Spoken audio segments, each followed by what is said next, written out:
तो hot stocks में तमाम दर्शकों का बहुत बहुत स्वागत है। इस सेगमेंट में हम लोग आपके पोर्टफोलियो से जुड़े स्टॉक्स के ऊपर चर्चा करते हैं। कौन से स्टॉक्स में नतीजों के बाद फुल ऑफ एक्शन देखने को मिलेगा, कहां पर आपको पोजीशन बढ़ानी चाहिए, कहां घटानी चाहिए, सबके ऊपर चर्चा होगी। तो सबसे पहले शुरुआत हम अपोलो माइक्रो सिस्टम से ही करते हैं और एक दर्शक का भी सवाल आया अंकुश जी का कि रिजल्ट को लेकर क्या आउटलुक है। तो रिजल्ट सबसे पहले आपके सामने स्क्रीन पर रख देते हैं। यहाँ पे अगर आप रिजल्ट को देखेंगे साफ तौर पर Q1 में, तो नतीजे जो है काफ़ी मजबूत रहे हैं यहाँ पे। और सबसे इंपॉर्टेंट चीज़ देखिए, चले पहले रिजल्ट्स को डिकोड करते हैं हम लोग। नेट प्रॉफिट 45% बढ़ता हुआ दिखा है यहाँ पर। रेवेन्यू 88% बढ़ती हुई दिखी है। एबिटा जो है वो 31%, हालांकि जो एबिटा मार्जिन है उसमें ज़रूर दबाव रहा है, लेकिन कंपनी की तरफ से जो गाइडेंस आई है, ग्रोथ गाइडेंस आई है, वो 40% से ज़्यादा की साफ तौर पर देखने को मिल रही है। कंपनी की तरफ से ये भी कहा गया है कि FY27 के एंड तक ऑर्डर बुक जो है वो 3,500 करोड़ से लेकर 4,000 करोड़ तक पहुंचने का उन्होंने लक्ष्य रखा है। यहाँ पे मैनेजमेंट की तरफ से कुछ और इंपॉर्टेंट चीज़ें हैं यहाँ पर, क्योंकि यहाँ पे ये ज़रूरी होता है सुनना समझना कि रिजल्ट्स के बाद आगे की एक्सपेक्टेशन क्या है यहाँ पे। तो हम लोगों ने अपने आप दर्शकों को पहले भी बताया था कि प्रीमियर एक्सप्लोसिव एक्विजिशन जो है काफ़ी इंपॉर्टेंट है और इसी को जो है मैनेजमेंट आगे की ग्रोथ स्टोरी मान रहा है। यहाँ पे आकाश, एनजी और पिनाका जैसी जो बड़ी मिसाइलें जो हैं यहाँ पर, उनका मानना है कि बल्क प्रोडक्शन है अब उसका अगला फेज जो है वो शुरू होता हुआ दिखेगा और ये जो है इंपॉर्टेंट मोमेंटम जो है वो कंपनी की ग्रोथ स्टोरी में बढ़ाते हुए दिखेंगे। सर वरुण जी, मैं आपके पास आऊँगा अपोलो माइक्रो सिस्टम को लेकर। किस तरीके के नंबर्स आपको लग रहे हैं और जो मैनेजमेंट की कमेंट्री है उसके हिसाब से क्या आगे की दिशा देख रहे हैं आप? जी, देखिए बिल्कुल एक स्ट्रॉन्ग नंबर्स है और यहाँ पर मैनेजमेंट की कमेंट्री भी सुने तो काफ़ी कॉन्फिडेंट है और उनका जो गाइडेंस है ऑर्डर बुक के लेके वो भी काफ़ी बढ़िया है। साथ ही में देखेंगे तो देखिए 15,000 का मार्केट कैप के अराउंड की कंपनी और यहाँ पर जो प्रीमियम एक्सक्लूसिव की जो उन्होंने एक डील की है, जो उनका एक कोलैबोरेशन हुआ है, वो काफ़ी महत्वपूर्ण रह सकता है आने वाले समय में। तो बिल्कुल एक पॉजिटिव रुझान रहेगा।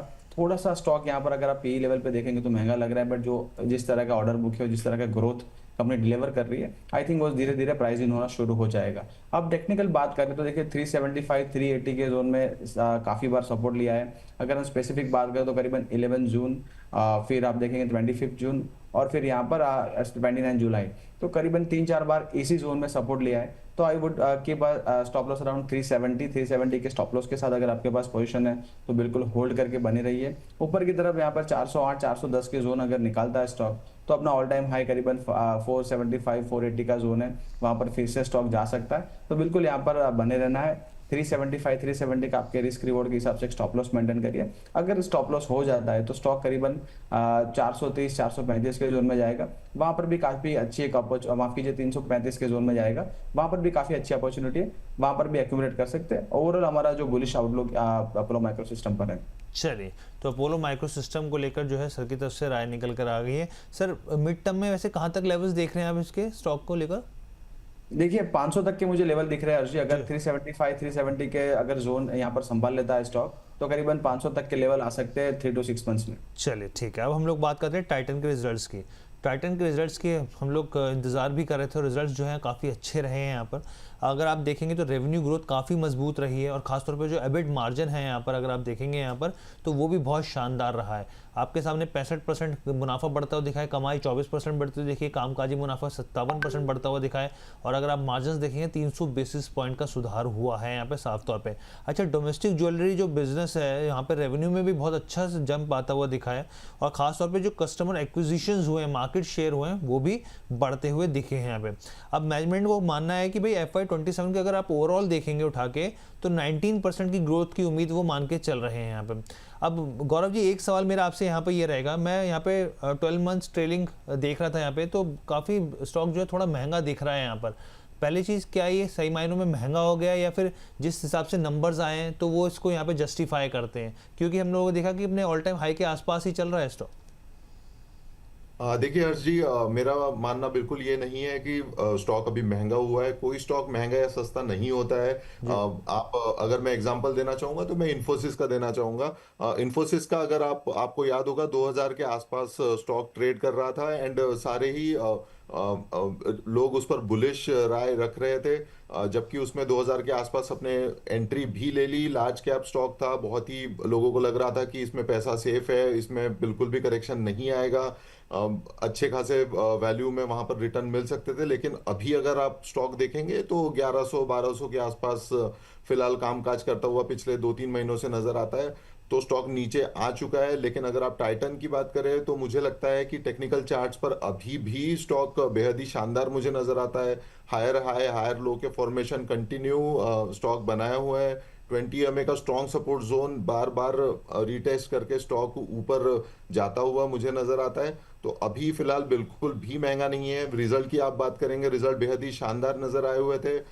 ज्वेलरी का जो आपने डोमेस्टिक ज्वेलरी का सेगमेंट कहा वो तो है ही, उसके अलावा watches, wearables and I wear के सेगमेंट ने भी टाइटन को एक अच्छा खासा बूस्ट किया हुआ है। एंड मुझे लगता है कि इस क्वार्टर में एंड आने वाले क्वार्टर में भी मैनेजमेंट का फोकस स्टोर एक्सपांशन पर एंड प्रीमियमाइजेशन पर जी। बना हुआ है। तो मुझे लगता है ये आउटलुक काफी शानदार नजर आता है। तो ऊपरी लेवल पर आप अभी इसमें बिल्कुल आप खरीदारी कर सकते हैं। 4940 के आसपास कामकाज कर रहा है, इसमें एक एंट्री बनती है। ऊपरी लेवल पर 5500 से लेकर 5700 तक के टारगेट मुझे नजर आते हैं। तो अगर ये आपका कहना अगर ये होगा कि स्टॉक अभी बेहद महंगा हो चुका है, तो मेरी नजर में अभी स्टॉक महंगा नहीं है, इसमें अभी भी खरीदारी की जा सकती है। मतलब अभी बाइंग की जा सकती है यहाँ पे। चलिए ठीक है, बहुत अच्छी बात है यहाँ पे। चलिए VLM बाला मैम जुड़ गई हैं। मैम गुड मॉर्निंग, धन्यवाद अपना कीमती समय देने के लिए।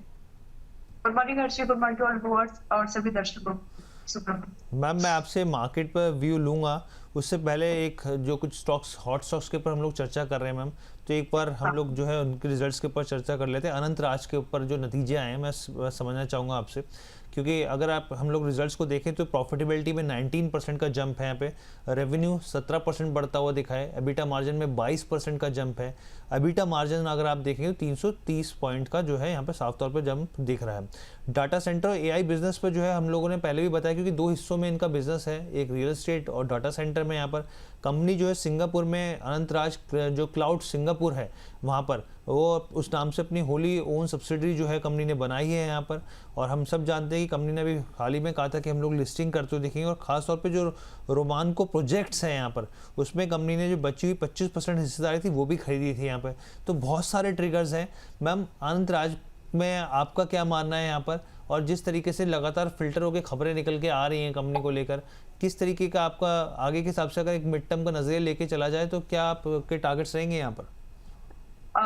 हर्षी, अनंतराज के ऊपर एक बार बात करने से पहले एक बार स्टैंडर्ड डिस्क्लोजर देना पड़ेगा कि हमने ये मेंबर्स को अपने काफी अच्छे भाव पर, और भी अभी जितना इसमें आया करीब 650 समथिंग राउंड फिगर किया है, ये जो भाव आया इसके ऊपर के भी टारगेट है। अप टू 800 के टारगेट्स ऑलरेडी हम मेंबर्स को रेकमेंड कर चुके हैं, और बाइंग रेट समथिंग लाइक 445 की है और एक बार और 530 की है। तो ये स्टैंडर्ड डिस्क्लोजर हमारे लिए जो और टारगेट्स है वहां पर वो 800 तक के हैं, और ये पूरा फाइनेंशियल ईयर हम लोग वेट करेंगे इसके लिए।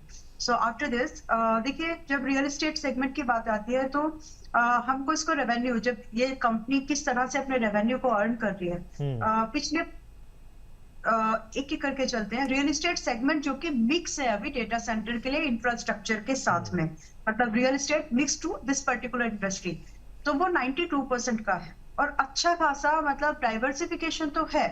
मतलब आप जो इंफ्रास्ट्रक्चर बना करके दे रहे हैं अलग अलग इंडस्ट्री के लिए, डाइवर्सिफिकेशन तो जरूर है, और डिमांडिंग बिजनेस आगे भी रहेगा। तो ये तो हो गया कि ग्रोथ क्या लगती है। सो ग्रोथ अच्छी है। एंड पिछले 5 साल का मिड टर्म की जब हम बात करेंगे तो पहले हमें ये जरूर देखना है कि मोस्ट रिसेंट इसने क्या किया इन्वेस्टर्स के साथ। So it was about almost 800 return in 5 years, 3 years में 200% प्लस, 1 ईयर में 15%, और 1 मंथ लाइक 13%। तो अब आते हैं जो हमें टॉप टू बॉटम एनालिसिस के तौर पर कि कितना क्या हो रहा है। तो अभी शॉर्ट टर्म में हल्का फुल्का, यानी 1 साल के अंदर जो इसकी रियल पोटेंशियल है, इसने कोई खास मूवमेंट नहीं कर पाया है, राइट। 1 मंथ में भी राउंड फिगर उतना ही है, 1 ईयर में भी राउंड फिगर उतना ही रिटर्न है। सो जो पिछला क्लोजिंग प्राइस है और इसकी जो पोटेंशियल हम लोग बात कर चुके हैं कि 5 साल में अगर आप एक इन्वेस्टर बने तो ज्यादा पैसा बनाएंगे, 3 इयर्स के बने तो ज्यादा बनाएंगे। So now what should be take away from this. अभी ये चल रहा है, पिछले सेशन में जो क्लोजर नंबर्स अच्छे हैं, तो मैं ये तो नहीं मान रही कि बहुत ज्यादा 650 670 के ऊपर आज ये क्लोज हो रहा है, लेकिन अगर बाय चांस आपको 610 से 5 के रेंज में मिल जाता तो एक बार अटेम्प्ट कर सकते हैं। स्टॉप लॉस थोड़ा बफर्ड रखना, थोड़ा दूर रखना, do maintain a stop loss at 540, तब जाकर के आप 750 से 800 के टारगेट दिस फाइनेंशियल ईयर आप देख पाएंगे, and this is a mid term view. चलिए ठीक है, मैम की तरफ से यहाँ पे टारगेट्स आ गए मिड टर्म व्यू को लेकर। वरुण जी, एक बार सेल देखिए सर, सेल क्या एक बेहतर विकल्प हो सकता है हमारे निवेशकों के लिहाज से या सॉरी ट्रेडर्स के हिसाब से भी? जी, देखिए अगर मेटल साइकिल की बात करेंगे तो एक डाउन साइकिल चल रहा था जब डॉलर इंडाइसिस करीबन 102 के लेवल पर आ चुका था। तब जो मेटल्स के लिए डॉलर इंडाइसिस अगर बढ़ना है तो इन्वर्स कोरिलेशन होता है। और साथ ही में आप देखेंगे तो जो एक बड़ी साइकिल थी तो जो सारे स्टॉक्स थे मेटल काउंटर के, उन्होंने डेली के 200 SMA को टेस्ट किया था। सेल के अर्निंग आए थे और अर्निंग्स काफी बढ़िया निकल के आए थे। अब जो लास्ट ब्रेकआउट हुआ था, अगर टेक्निकल बात करें तो लेके करीबन 140 से लेके 160 का जोन था, उसके ऊपर यहाँ पर ब्रेकआउट दिया था। वो ब्रेकआउट फिर से रिटेस्ट हो चुका है और वहां पर हमारा एक बाई कॉल था। अभी भी देखिए यहाँ पर बुलिश व्यू है और करीबन 160 के स्टॉप लॉस के साथ यहाँ पर बाई रह सकते हैं। करीबन 190 और 210 के टारगेट बन सकते हैं। उसके बाद एक बार रिविजिट करेंगे, बट हाल फिलहाल अगर शॉर्ट टर्म व्यू है तो करीबन 160 के स्टॉप लॉस के साथ बाई किया जा सकता है। यानी कि बाय करने की यहाँ पे सलाह है यहाँ पे। अब हम लोग आगे बढ़ते हैं यहाँ पे, और रिजल्ट्स क्यूपिट के नतीजे जो आए हैं उसके ऊपर चर्चा करनी ज़रूरी है, क्योंकि बार बार इस पे स्टॉक पे सवाल उठे कि भाई महंगे वैल्यूएशन के ऊपर है, और मतलब अपनी तरह की एक जो है पूरी थ्योरी जो है वो दी गई है स्टॉक के ऊपर। रिजल्ट्स को देखेंगे आप तो आप मुनाफा देखिए 3x बढ़ता हुआ दिखा है, 3 गुना।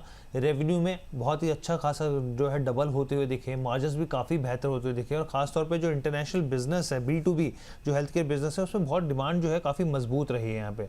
साथ ही जो गाइडेंस है FY27 के हिसाब से यहाँ पे उसमें मजबूती रही है यहाँ पे, और ये इनका कहना है मैनेजमेंट की तरफ से कि जो रेवेन्यू गाइडेंस है वो 750 से 700 करोड़ के आसपास रह सकती है। नेट प्रॉफिट की गाइडेंस जो है FY27 के हिसाब से 200 से 250 करोड़ तक जाती हुई दिख सकती है, और मैनेजमेंट को ये मान के चल रहा है मैनेजमेंट की ऑर्डर विजिबिलिटी और मजबूत होगी यहाँ पर, जो साफ तौर पे संकेत होता है ग्रोथ ट्रेजेक्ट्री के मजबूत होने का यहाँ पे। लेकिन हाँ, कुछ ट्रिगर हैं वो काफ़ी इंपॉर्टेंट है, इस चीज़ को आप समझ लीजिए। पलावा प्लांट जो है वो अगला एक बड़ा ट्रिगर रहेगा यहाँ पे। ये मैन्युफैक्चरिंग फैसिलिटी है, Q2 में इसकी कमीशनिंग होती हुई दिखेगी, इस चीज़ के लिहाज से काफ़ी इंपॉर्टेंट हो जाता है। गौरव जी, कैसे फंडामेंटल टटोले जाएँ क्यूपिट के जो रिजल्ट्स आए हैं उसके बाद से क्या आपकी रहेगी, क्योंकि बहुत अच्छा खासा रनअप ये स्टॉक दिखा चुका है? बिल्कुल हर्ष जी, देखिए रिजल्ट्स बेहद ही शानदार रहे। डोमेस्टिक और इंटरनेशनल जो बिजनेस था इसने बेहद ही शानदार एक परफॉर्मेंस दिखाया हुआ है। मुझे लगता है कि कंपनी, जैसा आपने बताया कि प्लांट का एक कैपेसिटी एक्सपेंशन का जो आउटलुक है वो कंपनी का नज़र आता है, लेकिन अभी फिलहाल मैं स्टॉक में बिल्कुल खरीदारी की सलाह नहीं दूंगा। हाँ, अगर हम लोग 206 से लेकर 223 224 के आसपास अगर होते तब इसमें एक बिल्कुल खरीदारी हो सकती थी, लेकिन अगर आप बात करें अभी स्टॉक की तो इस लेवल पर काफी स्ट्रेच हो चुका है स्टॉक। आप पिछले सेशन में भी बात करेंगे तो एक अच्छा खासा वोलेटिलिटी हमको स्टॉक में देखने मिली हुई थी। 240 से लेकर 265 तक की रेंज के आसपास स्टॉक ट्रेड कर रहा था। अभी मैं इसमें बाइंग की सलाह बिल्कुल नहीं दूंगा। निचले लेवल पर अगर 235 के आसपास अगर स्टॉक देखने मिलता है तब बिल्कुल इसमें बाइंग की जा सकती है। जिनकी अगर इसमें होल्डिंग है तो ऊपरी लेवल पर आप 350 से 400 तक के लेवल का आप बिल्कुल वेट कर सकते हैं, लेकिन फ्रेश एंट्री अभी सजेस्टेड नहीं है। चलिए ठीक है। और देखिए, मैं जो जानकारी देता हूँ और हमारी तरफ से जो जानकारी आती है वो सिर्फ नंबर्स के आधार पे आती है, जो मैनेजमेंट कहती है उसके आधार पे आती है। तो हमारे कहने पे या फिर आप कहीं पे भी निवेश करना तो अपनी वित्तीय सलाहकार की राय लीजिए। हमारा काम है सिर्फ आपको जानकारी देना है यहाँ पे। अब हम लोग जो है वो आगे बढ़ते हैं यहाँ पे। अंबाला मैम, मैं आपके पास आना चाहूँगा। एक तो मैम आप रडार पर कौन से स्टॉक्स रहेंगे, क्योंकि जब आप आए हैं तो मैम हमारे दर्शकों के सवाल रहते हैं, और एक ही दर्शक का ये भी सवाल है मैम, एक दो स्टॉक्स बताइए जो लॉन्ग टर्म के हिसाब से काफ़ी मजबूत रहे यहाँ पर। और हम लोग आपसे मिड टर्म के हिसाब से तो पूछते ही रहते हैं, शॉर्ट टर्म के हिसाब से भी जानते रहते हैं। दूसरी चीज़ मैम, एक रिजल्ट्स के ऊपर भी मैं आपसे चर्चा करना चाहूँगा यहाँ पर, वो है ओला के रिजल्ट्स पे। तो ओला के रिजल्ट्स को आप किस तरीके से यहाँ पर देख रहे हैं वो भी मैं आपसे समझना चाहूँगा, क्योंकि रिजल्ट्स को अगर हम लोग देखेंगे यहाँ पर तो साफ तौर पे जो है वो ज़रूर दबाव रहा है। कंपनी लॉस जो है वो कम होता हुआ दिखा है। आप देखिए, पहले 426 करोड़ का लॉस था, अब 336 करोड़ का लॉस हो गया यहाँ पे। लेकिन आप रेवेन्यू देखिए, टॉप लाइन ग्रोथ साफ तौर पे जो दिख रही है वो बड़ा दबाव दिखा रही है, 45% नीचे है यहाँ पे। एबिटा हल्का सा वो है, जो नंबर्स जो है वो बेहतर दिखा रहे हैं, लेकिन अगर आप वाहन रजिस्ट्रेशंस के नंबर भी देखेंगे Q1 में तो करीब करीब 43,000 के पार थी यहाँ पे यूनिट्स की जिनकी बिक्री हुई थी। जबकि अगर आप यहाँ पे Q4 में देखेंगे, एक क्वार्टर पहले, तो वो करीब इसमें 97% का जंप साफ तौर पर दिख रहा है। यानी कि जो यूनिट्स हैं उनकी सेल्स बढ़ती हुई दिख रही है, कस्टमर डिमांड में सुधार है, प्रोडक्ट्स बेटर बेटर अवेलेबिलिटी दिखा रहे हैं मैम, लेकिन नंबर जो हैं ये ज़रूर है लॉस कम हो, लेकिन टॉप लाइन ग्रोथ जो है एक तरफ जो है वो कमाई जो है वो दिखा रही है, इस तरह की स्थिति है मैम। आप किस तरीके से देख रहे हैं नंबर्स को और आगे की सलाह क्या रहेगी? और इसका जो कोर रीजन रहा है वो इन्फ्लेशन है, मतलब प्रोक्योरमेंट जो होता है ना, कॉस्ट ऑफ, इसकी वजह से कई सारी कंपनीज में देखने के लिए मिला हर चीज है, इंक्लूडिंग दिस। तो कई सारी कंपनीज के जो रेवेन्यूज दबे हुए थे, जो प्रॉफिट थोड़े से ब्रिस्क दिखे थे, उसका एक कारण था कि जो इन्फ्लेटेड कॉस्ट थी चीज रॉ मटेरियल की, लेबर्स की, वो दिख रहा था प्राइस फाइनल नंबर्स पे। बट ओवरऑल ओला इलेक्ट्रिक के साथ अगर हम ये देखें कि आगे क्या करना है, तो मैं इसको ना बोलते हैं ना कि अपॉर्चुनिटी का फायदा इसको मिल जा रहा है। जिस तरह से स्टेट ऑफ हॉर्मस वाली सिचुएशन हो गई तो स्टॉक एकदम एक साल के लो स्तरों पर आ गया, तो वो ना एक सेंटिमेंट बूस्टिंग आ गया इसके लिए, मैक्रो फैक्टर्स के सपोर्ट पर आ गए, इसलिए ये चलेगा अभी और। ठीक है, तो it is not specific to कि स्टॉक में बहुत मजबूती है या मैनेजमेंट बहुत ही ज्यादा ब्यूटीफुल है, नो, मैक्रो फैक्टर सपोर्टिव है, प्रोडक्ट की डिमांड उस मैक्रो फैक्टर की वजह से पुश मिल गया है, ये है इसका कोर रीजन। और आप इसको समझते हुए ही कोई भी डिसीजन लीजिएगा। बाकी जो कंपटीशन, ऐसा नहीं है कि हर कोई कंपटीशन बीट नहीं कर सकता। लेंसकार्ट ने ये प्रूव किया है कि टाइटन जैसे एक वेल एस्टेब्लिश्ड ब्रांड को भी मार्केट में रेवेन्यू के मामले में अपना कदम बनाया जा सकता है, अपनी जगह बनाई जा सकती है। सो टीवीएस मोटर्स हो गए, हीरो मोटरकॉर्प्स हो गए, तो हम उनसे देखते हैं ना कि अरे वो तो इतने बड़े प्लेयर्स है, ओला इलेक्ट्रिक उससे कैसे कम्पीट कर पाएगा, that is the major concern, right. तो उस मेजर जो रीजन है, उस मेजर वरी जो मार्केट में इसको पर्टिकुलर लेकर चलती है कि कॉम्पीट कैसे करेगा। तो अगर मैनेजमेंट को सपोर्ट मिल गया, मैक्रो फैक्टर में अगर मैनेजमेंट को थोड़ा सा पुश मिल गया पॉलिसीज का, मैक्रो फैक्टर से थोड़े से और पुश मिल गए कुछ दिनों के लिए, तो इसके लिए ना पॉजिटिव रोलिंग की तरह काम करेगी, इसके लिए पॉजिटिव इनपुट्स होंगे इसके लिए। तो फिलहाल के लिए ओला इलेक्ट्रिक में बहुत ज्यादा बिकवाली की सलाह मेरी नहीं है, नंबर 1। और इसके पीछे यही रैशनल है जो हमने डिस्कस किए हैं। बाकी वैल्यूएशन, नंबर्स, ये तो क्योंकि एज वी सेड कि अचानक से डिमांड सर्ज हो गई, इसकी वजह से थोड़े नंबर ऑफ यूनिट एक्स्ट्रा बिक गए हैं, थोड़े से प्रीमियम पे भी बिके थे कुछ प्रोडक्ट, तो उसकी वजह से वो रेवेन्यू में थोड़ा डिफरेंस दिख रहा है। बाकी जो टॉप लाइन है उसका मेन रीजन वही है कि आपका जो कॉस्ट बढ़ी है, मैन्युफैक्चरिंग कॉस्ट, आपकी लेबर कॉस्ट, आपकी इंपोर्ट कॉस्ट, आपकी लॉजिस्टिक्स, ये सब जो इंक्रीज हुई है। अब फिलहाल के लिए ये चल रहा है 41 के आसपास। तो यस, इस प्राइस पर अगर थोड़ा बहुत 40 से 41 के रेंज में अगर आप चाहें तो एंट्री कर सकते हैं। आप अपना स्टॉप लॉस थोड़ा दूर का लगाइएगा, मतलब कम से कम 35 लगेगा, 35 रुपए का स्टॉप लॉस, उसके अगेंस्ट में जाकर के आपको 47 टू 52 ये दो टारगेट्स देखने के लिए मिल सकते हैं। If you want to attempt this swing trade आप कर सकते हैं, बट इसके बाद की जो जर्नी है ना, हाउ द कैसे शेप लेती हैं बाकी सारी चीजें, बाहर से जो प्रेशर है इस पर्टिकुलर इंडस्ट्री को लेकर के, मैंने पिछली बार एक वर्ड दिया था, diesel plus petrol, diesel petrol plus any other vehicle, तो वो जो है ना, वो थीम की वजह से इनमें थोड़ा पुश रहेगा। तो ट्रेड के लिए 52, 47 से 52 के टारगेट्स है। इसके बाद डिपेंड करेगा, चीजें अगर थोड़ी नॉर्मलाइज हो गई, जो कि नहीं होगी, एक बार चोट खाया हुआ संभल के चलता है, तो वो थोड़ा पुश इसको आगे मिलेगा। चलिए ठीक है, तो मैम की तरफ से जो है राय निकल के आ गई। मैम और कौन से स्टॉक्स जो आपको पसंद आ रहे हैं हमारे दर्शकों के लिए? एक तो स्टॉक में ऐसा रिकमेंड कर रही हूँ जो कि मतलब इसी इंडस्ट्री में जो नई पॉलिसीज आई हैं, जीआरपी लिमिटेड, छोटे साइज का काउंटर है, but because it is in recycling business तो ये अच्छा चल सकता है। हमने अपने मेंबर्स को इसको रिकमेंड ऑलरेडी किया month ago, and we are liking this because of this business model. और आगे उम्मीद है कि स्टॉक करीब करीब 2500 से, मतलब फिर नंबर्स के बेस पे चलेगा फिर ये आगे। तो बिजनेस आइडेंटिफिकेशन हो चुकी है, अब यहाँ से नंबर्स किस तरह से और आते हैं, इम्प्रोवाइजेशन होता है नंबर्स में कि नहीं, उसके ऊपर आगे किसकी चाल होगी। तो आज जब मैं दोबारा बात कर रही हूँ, जब पहले बात की थी 1600 समथिंग था, आज जब दोबारा बात कर रही हूँ तो आज ये 2000 पर है। 2500 से लेकर के 3000 के टारगेट मैं अगले 6 से 9 महीने के दायरे पर देखती हूँ, उसके ऊपर भी आप इसको रख सकते हैं, लेकिन डिपेंड करता है कि नंबर्स को ट्रैक करते हुए जरूर चलिएगा। पॉलिसीज जो रिसाइकलिंग बिजनेस को लेकर के चल रही है उनको क्या है वो थोड़ा ट्रैक कर लीजिएगा। और जिस तरह से नंबर ऑफ यूनिट्स भी, अब ठीक है वो डिटेल में नहीं जा रहे, तो वन इज दिस जो कि मिड टर्म टू एक शॉर्ट लॉन्ग, मतलब 2 साल तक के व्यू पर भी, 6 महीने से 2 इयर्स के व्यू पर GRP limited is a good counter, growth आ सकती है इधर। जबकि नंबर्स फिलहाल के लिए आपको ट्रैक करने पड़ेंगे, उतने इंप्रेसिव नंबर नहीं है अभी बिजनेस आइडेंटिफिकेशन के तौर पर, ये बात मैं आपको बोल रही हूँ। दूसरा है पैरा केबल, जिसको हम पैरामाउंट कम्युनिकेशन के नाम से मिलती है, लेकिन रजिस्टर्ड नाम है पैरा केबल।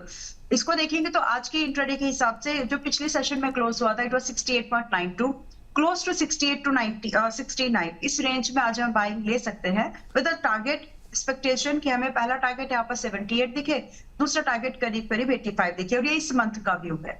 यहाँ पर आपका स्टॉप लॉस आप लगा लीजिएगा 60 रुपए का। गैप डाउन ओपनिंग अगर आपका 64 टू 65 भी होती है तो भी चलेगा, लेकिन गैप अप ओपनिंग हुई तो नहीं चलेगा। अगर आपकी गैप अप ओपनिंग 72 के ऊपर हो रही है तो छोड़ दीजिए, जब तक सस्ता ना हो आपके रेंज के हिसाब से तब तक एंट्री ना करें, क्योंकि फिर रिस्क रिवॉर्ड खराब होता जाएगा। ठीक है, तो ये देखिए मैम ने 2 स्टॉक सुझाए हैं यहाँ पर। एक जीआरपी जिसमें 1000 पॉइंट्स की स्थिति जो है वो तेज़ी में मान के चल रही है कि आ सकती है आने वाले समय में। दूसरा जो है यहाँ पे अभी 2000 है, 3000 तक के टारगेट दिए जा रहे हैं।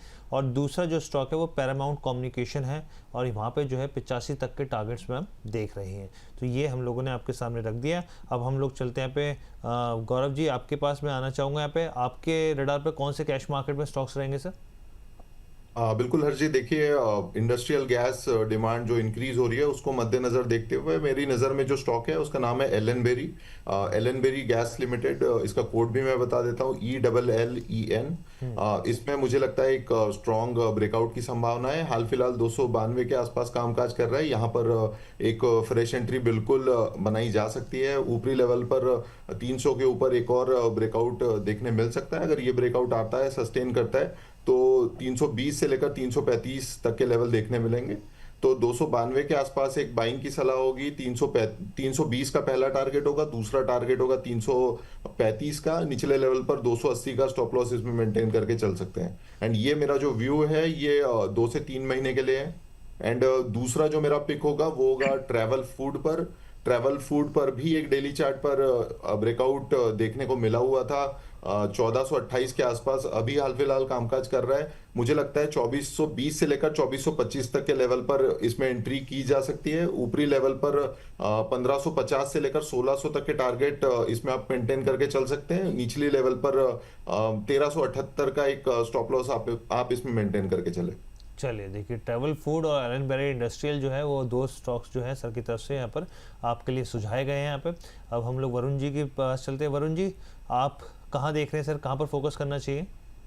जी देखिए हर्ष जी, मैं अपने कॉल शेयर करूँ उससे पहले 1-2 अपडेट्स है। हेवल्स पर हमने एक बाय दिया था करीबन 1225 1230 के जोन में, वहाँ पर 1285 के टारगेट से वो अचीव हो चुके हैं। दूसरा हमने बैरक इंजीनियरिंग पर हमारा एक व्यू सजेस्ट किया था करीबन 680 700 के जोन में, और वहाँ पर करीबन 800 के टारगेट से वो 800 के टारगेट अचीव हो चुके हैं। और प्रीकॉल करीबन 630 650 के जोन में यहाँ पर बाय रेकमेंड था, करीबन 750 के टारगेट से वो भी अचीव हो चुके हैं। तो यहाँ पर अगर कोई किसी ने निवेश किया तो यहाँ पर प्रॉफिट बुक कर सकते हैं, या फिर अपना रिस्क के हिसाब से ट्रेलिंग एसेट मेंटेन करके यहाँ पर पोजीशन में बने रह सकते हैं। अभी भी चार्ट पैटर्न जो है काफी बुलिश है। आज के सत्र में हमने पिक किया है टाटा मोटर पैसेंजर व्हीकल। अगर आप देखेंगे तो वहां पर काफी अच्छा एक फंडामेंटली काफी बढ़िया ग्रोथ हुई है, और कमर्शियल व्हीकल में एक बड़ी रिकवरी देखने को मिल रही है। साथ ही में अगर आप देखेंगे तो वॉल्यूम ग्रोथ यहाँ पर काफी बढ़िया इंप्रूव हो रहा है, और कैश फ्लो जैसे इंप्रूवमेंट आ रहा है उस हिसाब से आप देखेंगे तो कमर्शियल व्हीकल में काफी बड़ी एक कंपनी को ग्रोथ देखने को मिली है। FY Q1 27 की अगर बात करेंगे तो करीबन 27% का ईयर ऑन ईयर ग्रोथ देखने को मिला था, जब हमने 1 अगस्त को जो ऑटो सेल्स नंबर हमें देखने को मिले थे। तो काफी अच्छा एक पॉजिटिव यहाँ पर टर्न अराउंड है। साथ ही में अगर आप देखेंगे अगर चार्ट्स पर टेक्निकली बात करें तो TMCV में एक इन्वर्टेड HNS का एक पैटर्न बन रहा है डेली चार्ट्स पर, और उसका एक ब्रेकआउट हमें मिल चुका है करीबन 440 450 के जोन से। यहाँ पर एक ब्रेकआउट कंफर्मेशन है, अब एक रीटेस्ट हो रहा है। तो करीबन 440 के स्टॉप लॉस के साथ यहाँ पर टाटा मोटर पैसेंजर व्हीकल में आप बाई पोजीशन बना सकते हैं। अगर बिल्कुल शॉर्ट टर्म व्यू है तो करीबन 465 480 के टारगेट बन सकते हैं। थोड़ा सा आप 3 to 6 मंथ्स होल्ड कर सकते हो, करीबन यहाँ पर 500 से लेकर 550 के टारगेट TMCV में बन सकते हैं। तो हमारा एक बुलिश व्यू है TMCV पर। चलिए ठीक है, तो सर की तरफ से भी, वरुण सर की तरफ से भी यहाँ पे देखिए टारगेट्स निकल के आ गए 480 को लेकर यहाँ पर टाटा मोटर्स, यहाँ पर कमर्शियल व्हीकल को लेकर। तो अब देखिए कहाँ मिलेगा इतना आपको बेहतरीन शो। देखते देखते अगर आप F&O और यहाँ पर उठा के देखें कैश मार्केट में तो 10 से ज़्यादा आपको जो है यहाँ पे पिक्स निकल कर आ रही हैं। अब मैं एक सवाल लेना चाहूँगा अंबाला मैम, आपके लिए एक सवाल था दर्शक का। यहाँ पर तेज़ी से जो है इतनी फ्लो रहता है क्वेश्चंस का, चलिए मैं हाँ आ गया। एक तुषार जी का है, कह रहे हैं कि अम्बाला मैम से कैस्ट्रल इंडिया पर व्यू दिलवा दीजिए। 192 रुपीज़ के आसपास के लेवल की बाइंग है एक वीक के लिए, पूछना चाह रहे हैं मैम। शॉर्ट टर्म व्यू है एक हफ्ते के लिए। एस्ट्रल पर शॉर्ट टर्म ये एक हफ्ते की रेंज समझ लीजिए, फिर आप 1 week range gonna be 14052 to 1470, बस इससे ज्यादा कुछ नहीं होने जैसे लग रहा है, और ये भी हो जाए तो बहुत है। और इसके बदौलत आप ऑप्शंस या फिर फ्यूचर्स ना करें तो बेहतर।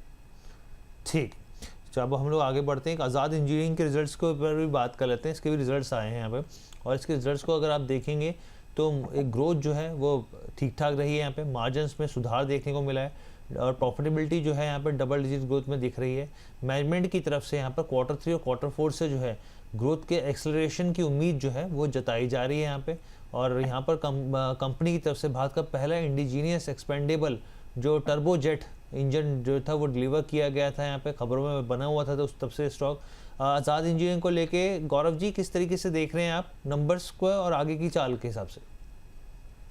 देखिए हर्ष जी, रिजल्ट्स काफी मिक्स आए हुए हैं, लेकिन ये बात भी बिल्कुल सही है कि पिछले कई क्वार्टर्स के कंपैरिजन में अच्छे खासे रिजल्ट्स इसमें देखने मिले हुए हैं। चार्ट्स की अगर बात करें तो एक फ्लैग ब्रेकआउट मुझे नजर आता है, तो लेवल्स हम लोग देख लेते हैं। 2510 के आसपास तक का एक ब्रेकआउट का वेट कर लीजिए। इसके ऊपर अगर एक ब्रेकआउट आता है, सस्टेन करता है, तब इसमें एक फ्रेश एंट्री की जा सकती है 2600 से लेकर 2700 के टारगेट के लिए। एंड निचले लेवल पर अगर मैं स्टॉप लॉस की बात करूं तो 2438 का एक स्टॉप लॉस आप इसमें मेंटेन करके चल सकते हैं।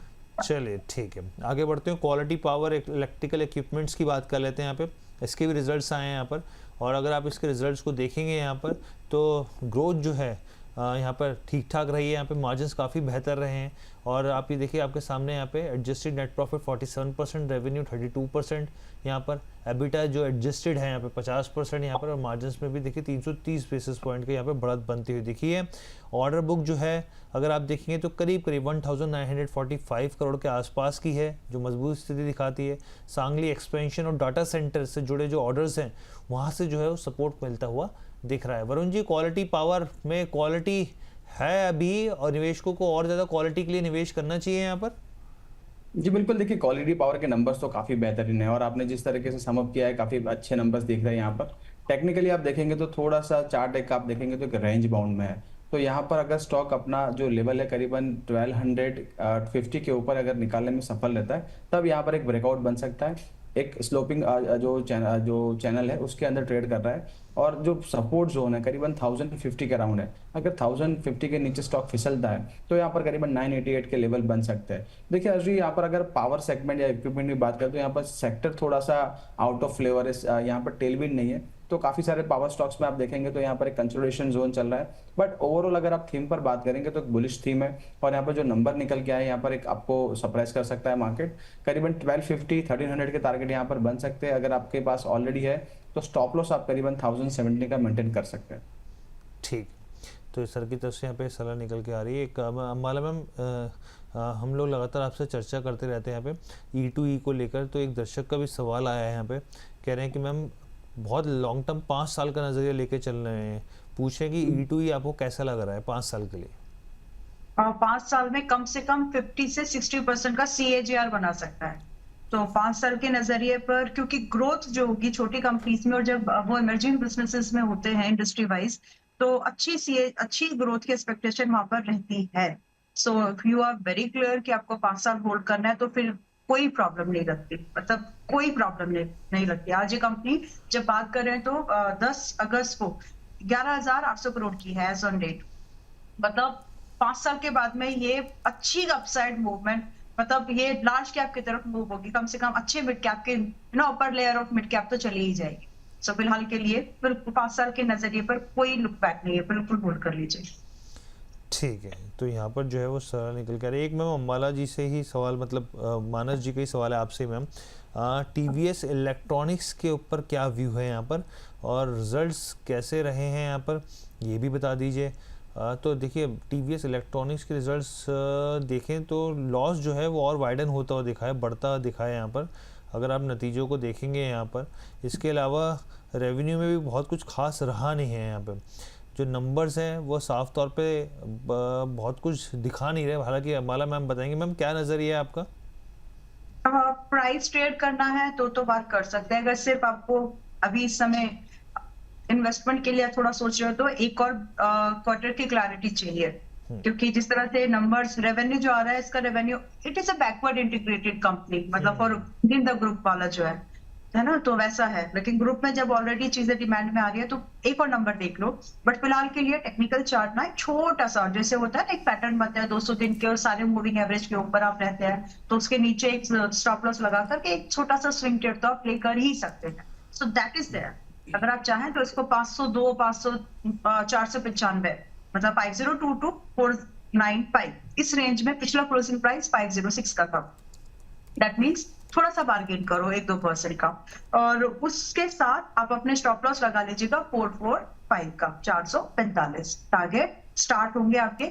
मतलब इस स्विंग के लिए भी 10-15% इनफ है। वैसे आपके टारगेट स्टार्ट होंगे 570 से लेकर के अप टू 595, तो कम से कम इतने टारगेट तो आप देख सकते हैं। इसके बाद ओवरऑल अगर थोड़ी सी हवा सुधर गई, प्राइस निकल गया अगर 600 के ऊपर सस्टेनेबल तरीके से, तो फिर एक्सटेंशन ऑफ मूवमेंट मिल सकता है। बट इतना तो पहले अटेम्प्ट करो। सेकंड टारगेट आते आते अगर आप चाहते हैं एक बार रिव्यू करवा लीजिएगा। आप चाहें तो रेफरेंस दे देंगे, मुझे याद आ जाएगा। मतलब 10 तारीख को रिव्यू किया, 10 अगस्त को टीवीएस इलेक्ट्रॉनिक्स, तो मुझे याद आ जाएगा। आप चाहें तो रेफरेंस एक बार पूछ सकते हैं।